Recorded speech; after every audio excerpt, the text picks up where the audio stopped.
हैदराबाद के हारने का सिलसिला रहा जारी और लखनऊ के गेंदबाज पड़े हैदराबाद की टीम पर भारी। नमस्कार, आप देख रहे हैं झमाझम क्रिकेट और मैं हूं राजीव मिश्रा। आज बात करेंगे आईपीएल सीजन 15 के 12वें मुकाबले की, जहां पर लखनऊ के गेंदबाज पूरी तरह से हैदराबाद की टीम पर छाए रहे और नतीजा ये रहा कि सनराइजर्स हैदराबाद की हार का सिलसिला जारी रहा। वहीं लखनऊ सुपर जायंट्स ने अपना दूसरा मुकाबला जीता।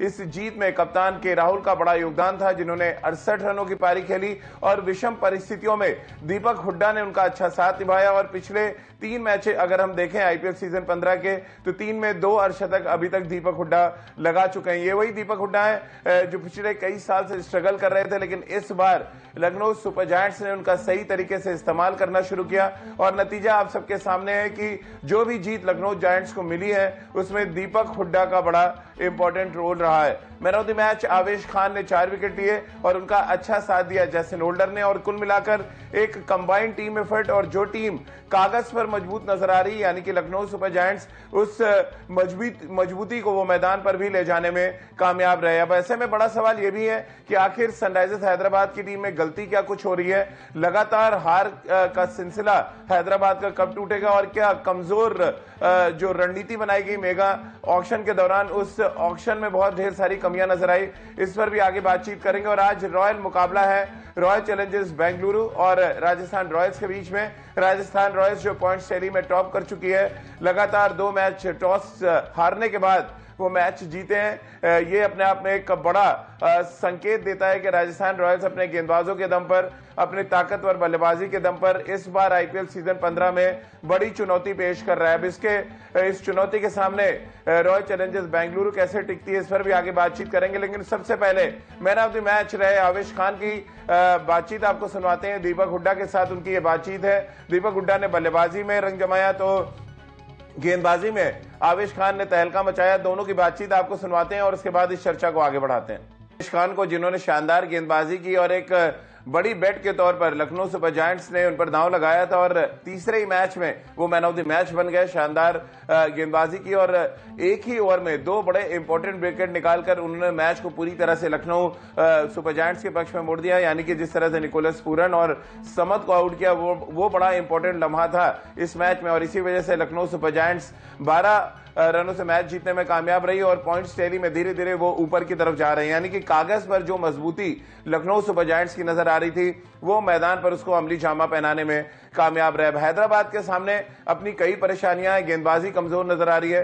केन विलियमसन अगर नहीं चलते तो बल्लेबाजी में एक बड़ा लूप होल नजर आ रहा है। और इन सभी मुद्दों पर आगे बातचीत करेंगे, क्योंकि हैदराबाद की टीम में कोई सुधार नजर नहीं आ रहा और ऐसा लग रहा है सिर्फ पार्टिसिपेट करने के लिए वो आईपीएल के मैचेस खेल रहे हैं। पिछले सीजन में वो सबसे नीचे थे और इस सीजन की अगर हम बात करें तो शुरुआती मैचेस जो हुए हैं, यानी कि 2 या 3 मैचेस जो खेले हैं अलग अलग टीमों ने, वहां पर भी सनराइजर्स हैदराबाद बहुत नीचे की तरफ नजर आ रही है। अब चर्चा की शुरुआत कर लेते हैं। हमारे साथ राजकुमार शर्मा जी, विराट कोहली के कोच, और रितेंद्र सिंह सोढ़ी हमारे साथ इस समय जुड़ चुके हैं। रितेंद्र, लखनऊ सुपर जायंट्स तो जायंट्स की तरह खेल ही रही है इस सीजन में। सनराइजर्स हैदराबाद का सूरज कब उगेगा जीत का? लगातार हार का सिलसिला, लगातार खराब प्रदर्शन, एक लो स्कोरिंग मैच था जो आराम से जीत सकती थी सनराइजर्स हैदराबाद। आवेश खान और होल्डर के सामने चारों खाने चित हो गई। जी राजीव, देखिए सनराइजर हैदराबाद, हम कल भी जो प्री मैच शो था बात कर रहे थे, टीम हल्की नजर आ रही है। They have to play out of the skin अगर वो इस आईपीएल में अच्छा करना चाहती है। लेकिन मलाल वही रहा है, कंसिस्टेंसी इस टीम के साथ नहीं है। लो स्कोरिंग गेम था, they should have one hands down. अगर हम आवेश खान होल्डर की बात करते हैं, शानदार गेंदबाजी। लेकिन अगर हम बल्लेबाजी की बात करते हैं सनराइजर्स हैदराबाद की, they could have applied better. देखिए यहाँ पे आप हरातरी नहीं दिखा सकते हैं, यहाँ भी पार्टनरशिप होती है, सिंगल लिए जाते हैं, आप ऑट बॉल चौका मारते हैं, बट संयम कम नजर आया। आई थिंक जो सिलेक्शन थी, shot selection, that was horrendous. तो यहाँ पे सनराइजर हैदराबाद को बहुत बातचीत की जरूरत है, नहीं तो कहानी बहुत जल्दी आईपीएल में खत्म हो सकती है। बिल्कुल। और राजकुमार सर, आपने भी देखा होगा मुकाबला, कैसे आप देखते हैं जिस तरह से एक समय लगा कि मैच निकाल के ले जाएगी सनराइजर्स हैदराबाद, लेकिन आवेश खान के एक ओवर ने मैच का रुख ही बदल दिया पूरी तरह से। बिल्कुल शानदार गेंदबाजी की आवेश खान ने, और आपने बिल्कुल ठीक कहा कि बहुत बड़ी बेट लगाई थी लखनऊ ने उनके ऊपर, और वो सही साबित किया उन्होंने कि वो एक शानदार गेंदबाज हैं। और लास्ट ईयर तक हम देख रहे थे दिल्ली कैपिटल्स के लिए वो बहुत बेहतरीन प्रदर्शन कर रहे थे, बड़े बड़े खिलाड़ियों को बिठाकर दिल्ली आवेश खान को खिला रही थी। तो उन्होंने वो प्रूव किया कि वो एक शानदार गेंदबाज हैं। और जेसन होल्डर ने आते ही वो अपना करिश्मा करके दिखाया, 3 विकेट ली। तो कुल मिला के लखनऊ अब डे बाय डे इम्प्रूव करती जा रही है और एक स्ट्रॉन्ग कंटेंडर बनती जा रही है इस आईपीएल में, क्योंकि वो एक शानदार बैलेंस टीम लग रही है। बिल्कुल। और राजकुमार सर, जिस तरह से के राहुल और दीपक हुड्डा ने परफॉर्म किया, स्पेशली दीपक हुड्डा की बात करें, 3 मैचों में ये दूसरा अर्धशतक था और क्राइसिस में टीम थी जब वो निकाल के ले गए।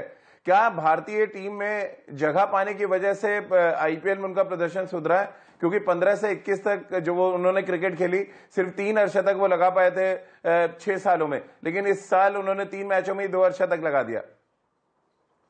देखिए राजीव, जो आपको इंडिया कैप मिलती है तो आपका कॉन्फिडेंस बहुत ज्यादा बढ़ जाता है। आपको लगता है कि आई एम द बेस्ट, और जो बेस्ट होता है वही इंडिया खेलता है। इसमें कोई डाउट नहीं है कि जो इंडिया खेलेगा वो बहुत शानदार खिलाड़ी होगा। तो वो एक कॉन्फिडेंस उस प्लेयर में आया है, उसे वो कॉन्फिडेंस मिला है कि मैं जब अच्छा हूँ, मैं इंडिया के लिए खेल सकता हूँ, तो यहाँ पर तो मैं डोमिनेट करूंगा ही। और वो वही कॉन्फिडेंस उसको मैदान में वो तब्दील कर दे रहे हैं, और इसीलिए 2 और उन्होंने हाफ सेंचुरीज बनाई हैं और एक बहुत शानदार खिलाड़ी प्रूव हो रहे हैं लखनऊ के लिए। बिल्कुल। उतनी शानदार बल्लेबाजी की के राहुल ने। रितेंद्र, आप हमेशा कहते हैं कि राहुल का बल्ला चलना जरूरी है, तभी लखनऊ थोड़ी मजबूत नजर आएगी, क्योंकि क्विंटन डिकॉक नहीं चले, लुइस नहीं चले और कुल मिला के स्ट्रगल कर रही थी टीम, लेकिन आखिरी ओवर तक बल्लेबाजी करके 68 रन बनाए उन्होंने और मैच जिता दिया। जी हाँ, बिल्कुल। देखिए राजीव, जब केएल राहुल पंजाब के लिए खेल रहे थे, अकेले स्तंभ नजर आते थे, लेकिन अब नई फ्रेंचाइज में है लखनऊ जैसी टीम, जिसको ऐसे प्लेयर की जरूरत है, एक पिवटल प्लेयर की जरूरत है। अगर राहुल रन बनाते हैं, टीम की अगर हम फेट की बात करें, किस्मत की बात करें, वो सुरक्षित हाथों में है। और राहुल ने जिस तरह कल पारी खेली है, ये खतरे की घंटी साबित हो सकती है प्रतिद्वंदियों के लिए, क्योंकि राहुल ऐसे प्लेयर है, क्लास पर्सोनिफाइड है। ये हराकरी नहीं दिखाते हैं, ये मेरिट पे खेलते हैं, जो 3 बॉलर्स को चौके के लिए धकेलते हैं। बल बल में I think he can take game away from opposition. तो जी हाँ, राहुल की अच्छी फॉर्म बहुत अच्छे संकेत हैं लखनऊ जायंट्स के लिए। लेकिन सनराइजर्स हैदराबाद को क्या हुआ है राजकुमार सर? पिछले सीजन से कुछ भी नहीं सीखा, मेगा ऑक्शन में भी बहुत ही खराब रणनीति नजर आई और नतीजा यह कि 11 में अगर आप गिनने जाए तो इक्का दुक्का प्लेयर आप पहचान रहे हैं। बाकी कुछ ऐसे प्लेयर्स हैं जिनपे मैंने कल भी चर्चा की थी, मसलन अभिषेक शर्मा को ले लें हम, मसलन भुवनेश्वर कुमार पे लगातार वो दांव लगा रहे हैं। कैसे आप देखते हैं? ये तो पूरी की पूरी टीम स्ट्रगल कर रही है, बैटिंग, बॉलिंग, फील्डिंग, या इवन कप्तान भी स्ट्रगल कर रहा है इस टीम के साथ। बिल्कुल राजीव, थोड़ा सा गलतियां हुई हैं एसआरएच से सिलेक्शन में, और जो एक इम्पैक्ट प्लेयर जो टी20 क्रिकेट में होने चाहिए वो उनके पास उसकी कमी है, और बहुत ज्यादा डिपेंडेंसी है कप्तान विलियमसन के ऊपर। और विलियमसन शायद इसी वजह से अपनी बल्लेबाजी में भी स्ट्रगल कर रहे हैं, क्योंकि वो जानते हैं कि अगर वो आउट हो जाते हैं तो बहुत कुछ नहीं है टीम के पास, इसलिए वो भी बहुत कॉशियसली बैटिंग कर रहे हैं और इसलिए सक्सेसफुल नहीं हो पा रहे हैं। तो कहीं ना कहीं गलतियां हुई हैं एसआरएच से सिलेक्शन में, और मुझे लगता है कि बहुत ही अच्छी क्रिकेट उन्हें खेलनी होगी अगर, या कोई करिश्मा ही उन्हें प्लेऑफ तक पहुंचा सकता है। बिल्कुल। और रितेंद्र, पॉइंट्स टेबल में सबसे नीचे यानी 10वीं टीम है इस समय सनराइजर्स हैदराबाद। क्या उनके लिए इस सीजन में भी मौका खत्म होता जा रहा है? लगातार 2 मैच हारे हैं, 2 मैच अगर और हारे तो परिस्थितियां लगभग नामुमकिन हो जाएंगी क्वालिफाई करने के लिए सनराइजर्स के लिए। और क्या कुछ आप खराब प्रदर्शन के पीछे की वजह देख रहे हैं?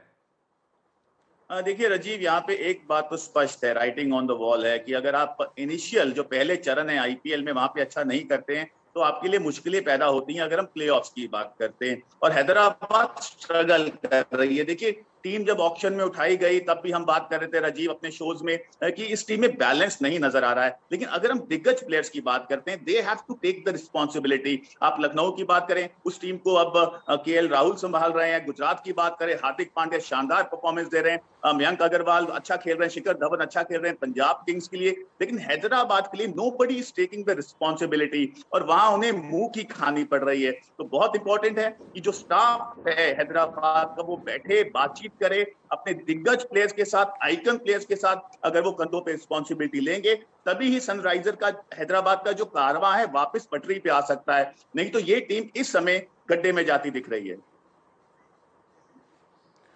तो चलिए, ये तो बात हो गई आईपीएल सीजन 15 के 12वें मुकाबले के बारे में। अब सीजन 15 के 13वें मुकाबले की बात कर लेते हैं। ये रॉयल भिड़ंत होगी और इस रॉयल भिड़ंत में राजस्थान रॉयल्स का मुकाबला होगा रॉयल चैलेंजर्स बेंगलुरु से। अगर हम राजस्थान रॉयल्स की बात करें, अपने दोनों मुकाबले टॉस हारने के बाद वो जीते और पॉइंट्स टैली में रन रेट की वजह से टॉप पर है। वही रॉयल चैलेंजर्स बेंगलुरु के लिए अच्छी बात यह है कि मैक्सवेल टीम के साथ जुड़ जाएंगे और टीम अगर अच्छा कर पाई पिछले सीजन में तो मैक्सवेल का बड़ा रोल था।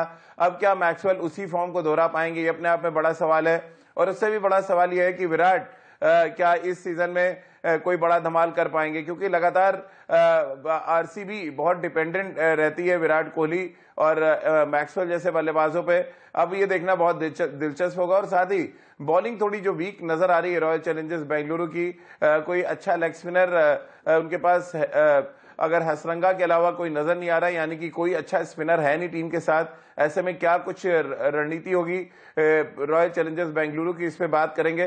राजकुमार सर, कैसे आप देखते हैं राजस्थान की टीम टॉस हारती है और उसके बाद वो मैच जीत जाते हैं बड़े स्कोर बना के, उनके गेंदबाज डिफेंड कर रहे हैं मैच, क्या गेंदबाज राजस्थान के गेंदबाजों के सामने बड़ी मुश्किल होगी आरसीबी के बल्लेबाजों के लिए?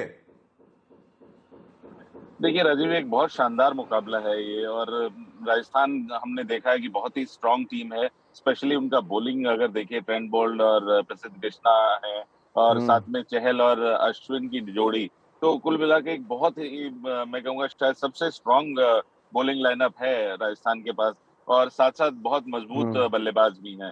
तो बहुत एक अच्छा मुकाबला होने की संभावना है। और लेकिन आरसीबी के पास कुछ विस्फोटक बल्लेबाज हैं। हमने देखा है फाफ ने जिस तरह बल्लेबाजी की थी पहले मैच में, या विराट कोहली, और आज मैक्सवेल आ जाते हैं। तो ये तीन में से अगर एक भी जना फायर करता है, एक भी जना अगर 15 से 18 ओवर खेलता है, तो ये एक बड़ा स्कोर बना सकते हैं या बड़ा स्कोर चेज करने के कैपेबल है। तो एक शानदार मुकाबला होने की आशा है यहाँ पर इस मैच में। रितेंद्र, आप कैसे देख रहे हैं? बहुत शानदार गेंदबाजी की है दोनों मैचों में राजस्थान रॉयल्स के गेंदबाजों ने। ट्रेंट बोल्ट, प्रसिद्ध कृष्णा, फिर साथ में जिस तरह से जो बेस्ट स्पिन जोड़ी है यजुवेंद्र चहल और अश्विन की जोड़ी ने दोनों मैचों में बड़ा फर्क डाला। पहले मैच में 8 ओवर में 46 रन देते हैं, दूसरे मैच में 8 ओवर में 56 रन और 3 विकेट निकालते हैं। यानी कि ये जो 8 ओवर स्पिन डिपार्टमेंट के हैं वो तय करेंगे। आपको लग रहा है कि आरसीबी इस मैच को जीत पाती है या राजस्थान रॉयल्स इस मुकाबले को जीत कर टॉप पर बना रहता है?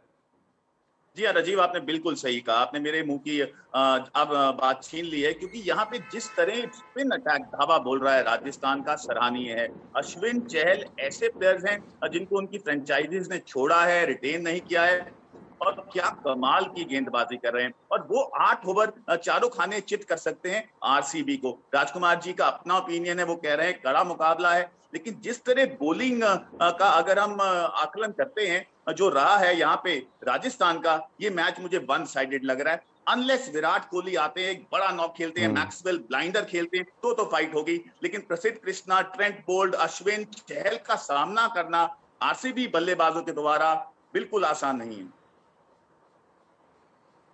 बिल्कुल, और बड़ा चैलेंज रखेंगे यार अश्विन और चहल। खासतौर से अगर हम चहल की बात करें, आरसीबी के लिए सालों साल खेलते रहे, लेकिन इस साल आरसीबी ने उनको रिटेन नहीं किया और वो जो मलाल है वो मैदान पे आपको नजर आ सकता है। बहुत ही घातक वो साबित हो सकते हैं। और साथ ही जिस तरह से ट्रेंट बोल्ट और प्रसिद्ध कृष्णा ने इम्पैक्ट डाला, वो बड़ा इंटरेस्टिंग होगा। और मेरे लिए सबसे इंटरेस्टिंग बैटल है फाफ डु प्लेसिस और जोस बटलर जब आमने सामने होंगे और अपनी अपनी टीमों के लिए स्टार्ट करेंगे। तो जो टीम पहले 6 ओवर में ज्यादा अटैकिंग और ज्यादा रन बनाने में कामयाब रहेगी, उसको एक बड़ा एडवांटेज मिलेगा आईपीएल सीजन 15 के 13वें मुकाबले में। तो चलिए चलते चलते आपको छोड़ जाते हैं सीजन 15 के 12वें मुकाबले के जरा हटके मोमेंट के साथ, जहां पर हार्दिक पांड्या बोल्ड तो हुए बट उनको पता ही नहीं चला।